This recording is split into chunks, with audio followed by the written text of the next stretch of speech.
Bangabandhu satellite ঠিক করার জন্য চলে যাচ্ছি, সবাই দোয়া করবেন। আমার সাথে একজন মুরব্বী আছে, মুরব্বীর নাম বলবো না, আপনারা অবশ্যই জানেন। এই মুরব্বী বিল করছে 10 কোটি টাকা, তবে সে সম্ভবত ফ্রিতে করে দিবে, কারণ ওর নাম তো জানাই আছে সবার।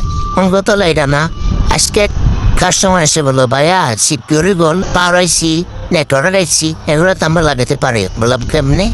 বলো ইউটিউব দে বাসায়। বললাম ঠিক আছে। আমরা কি করবো, আমরা সবাই মিলে একসাথে টেকনিশিয়ান, আমার পরিচিত টেকনিশিয়ান সবাই মিলে আমরা বঙ্গবন্ধু স্যাটেলাইট একটু সমস্যা আছে, জয় কয়দিন আগে বলছিল যে পানির অতিরিক্ত বৃষ্টি হওয়ার কারণে পানি ঢুকছি, পানিটা সার্ভিস করে আসি।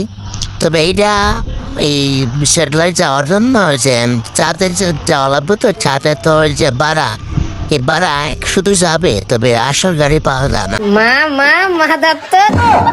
আসার জন্য কেউ যদি থাকেন আমার ফ্রেন্ড লিস্টে, তাহলে বলিয়েন, বাড়িয়ে দেবো, অনেক টাকা দেবো।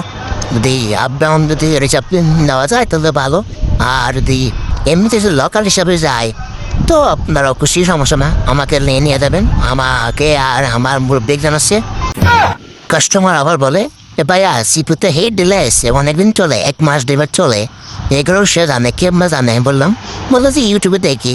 তো পেলাম কত হলো এটা না, ইউটিউবে তো আমরাই ভিডিও করি, হ্যাঁ আমরা টেকনিশিয়ান যদি বন্ধ করে দেয় তাই ওরা কেমনে পাবে? কারণ কত হলো এটা না, সব কাজ তো সব ইউটিউবে দেওয়া যায় না, কিছু কিছু প্রাইভেসি রাখবেন।